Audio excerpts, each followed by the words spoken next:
Hi, I'm Rick at Rick Turns, and today's video is... Hi, I'm Rick Morris. For today's project, I'm going to finish this bowl blank right here. Now, I didn't actually do the rough turning on this. I got this blank just as is from a friend who got it from the widow of a deceased wood turner. And I don't even know who the wood turner was. My friend did not know his name. So, whoever you are, thanks. This looks like maple. I can't tell for sure. And I don't know how long it's been drying. I am going to check it here. So I've got my moisture meter. This is just a piece of wood I keep in the shop, and I use it to, in effect, calibrate the moisture meter. See what I'm reading here. I got 12.4% on this little piece of wood. This piece of wood right here, get this, I got 12.1%. So that's a pretty good agreement, I think, for a very inexpensive moisture meter like this. And I think it's dried out. It certainly looks like it's dried out, and the moisture meter looks dried out. Now, one interesting thing I found about this bowl, it's 13 inches in diameter. Okay, right here is 13 and 1/16 inch. Right here it is 13 inches. 13 and 1/16, 13 inches. This bowl has not warped very much while it dried out. And that may be because the sides were left so thick.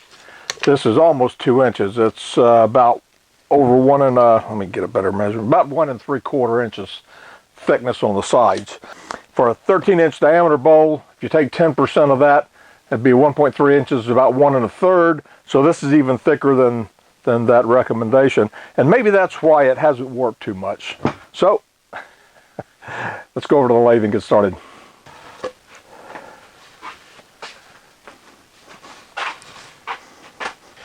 And as you can see, I've got this bowl blank mounted here, reverse mounted. And since it really didn't warp, I was able to use this flat surface to clamp it against. And I'm just going to clean up this area right here.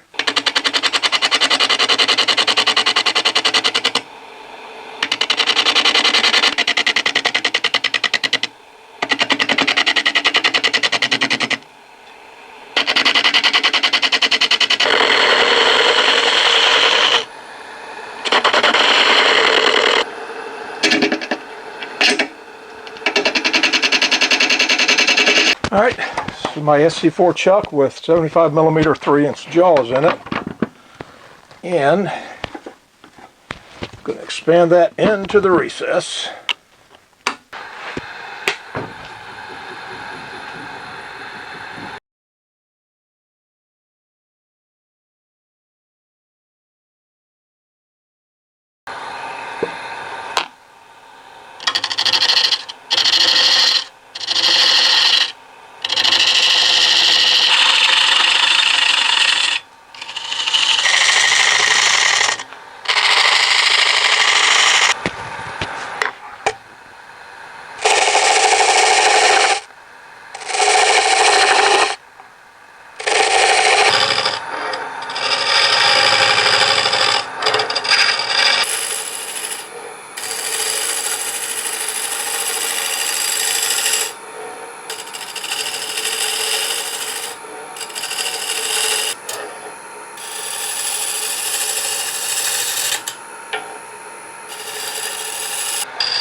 All right, good.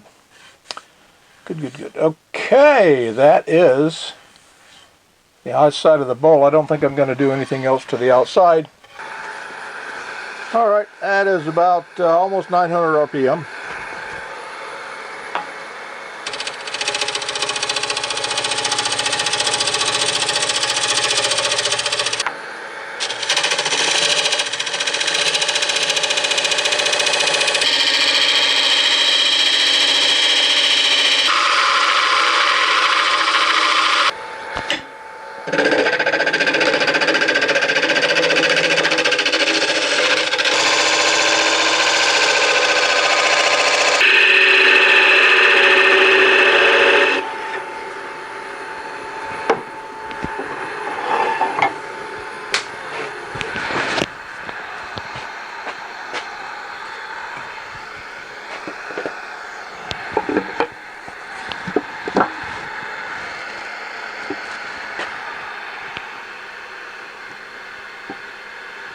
That's as far as I want to go.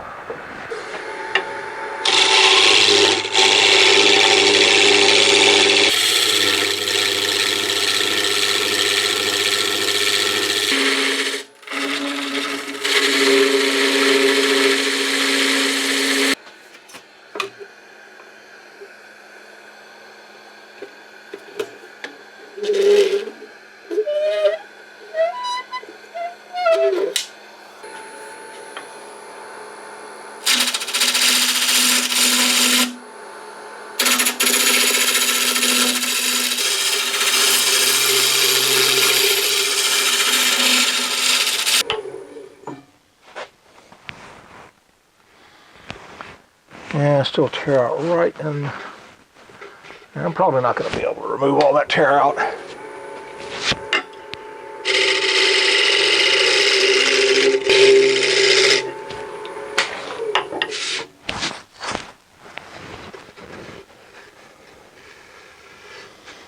All right, I think I'm going to stop right there and do some sanding on it. Well, I'm sanding out the interior here using a fairly rough grit, trying to get rid of the rest of the tear out, and that was actually working pretty well. But you can see right there and right there, coming out of that chunk of pith there, I heard a pop while I was working. I stopped and looked at it, and sure enough, it decided to crack right there. So I'm going to take it off here and put in some CA glue and wood dust and try and clear that up. I've got these little cracks down in here filled. I stuffed them full of thick CA glue. So they're sealed, but boy, they're still visible. And I was just going to put a little decoration on the outside of the bowl here. I think I'm going to put, I think I'm going to dye the whole interior of the bowl red. And hopefully that will at least obscure those cracks a little bit. They won't show up nearly as much, I don't think. So what I'm going to be using here is an aniline dye. This dye has been mixed up with water, and then it's got about 2-to-1 red aniline dye to blue aniline dye. So it's a little bit on the purplish side, but mostly it just looks dark red. So I'm going to pour some of this. I'm going to want to be real careful with this, because I don't want to splash any on the outside. I want the outside to remain natural. It doesn't take a whole lot of dye, and I probably just put in way too much. But I'm just going to dab this on rather gently with my brush here. And like I say, I do not want to get any on the outside. Now we come to the tricky part, out near the edge here. I do not want it to overlap the edge. Well, I finished sanding the outside. I put a good bit of a second coat of dye on the interior. And now before I proceed, I'm going to wipe it off because it usually needs it. Let's see. Well, it's been quite a journey from the inside to the outside. Off camera, or actually, I had filmed it all. Pretty much had to cut the entire outside of the bowl back down to round. The bowl had warped after I hollowed it out. I went ahead and tried putting on the dye there. That didn't work out too well. I was a little too impatient, slopped it over. And then because the bowl was out of round, it was very difficult to remove it either with sandpaper, which is a pretty difficult way to do it, or by just cutting a little bit of wood to either side. That didn't work out because it was so out of round. So turn the whole thing back down to round, and now once again I'm going to put dye in here. Now what I've done, I used a pretty thick burning wire. You can see this one right here, and I've sanded over these lines. I'm just going to deepen this a little bit with the burning wire, and then I'm going to commence with the dyeing operation again.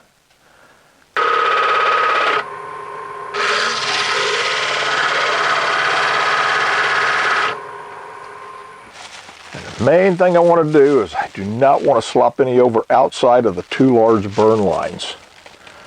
Now the interior part is pretty easily done.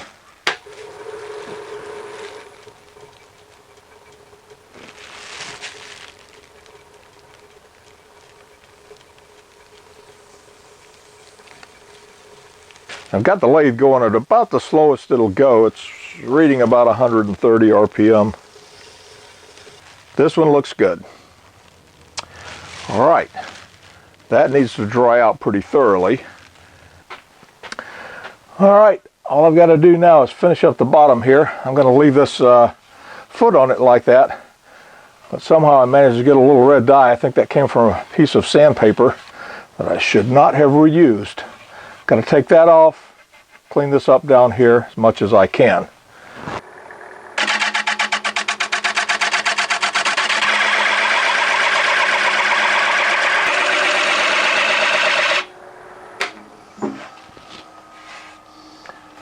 Okay, good. That helped quite a bit. All right, back to the workbench. Sand off that bottom piece right down in there. Well, you can see I'm off the lathe. This area right in here that I could not get on the lathe, this is what I want to sand right now. Okay, I'm starting off with 120 grit paper. This wood's pretty rough down in here.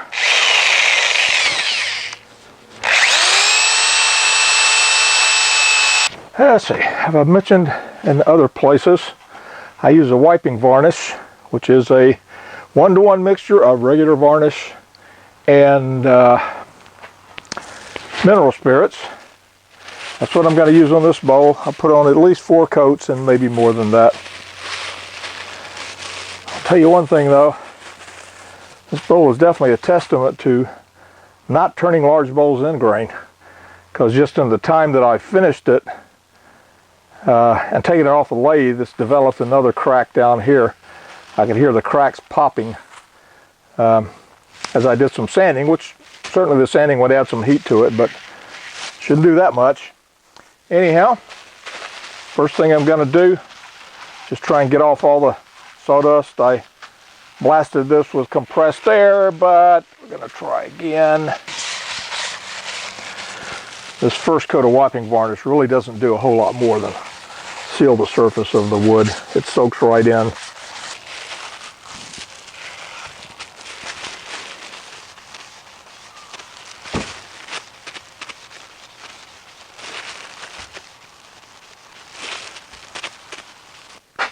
Well, this bowl is almost done. I've got 5 coats of wiping varnish on the outside and it looks good. Got the same amount of wiping varnish on the inside, and it just soaked that wiping varnish up fast as I could put it on. Couldn't even get it shiny on the interior. So I'm going to take this over to my buffing wheel and buff the exterior with carnauba wax, and then it'll be done.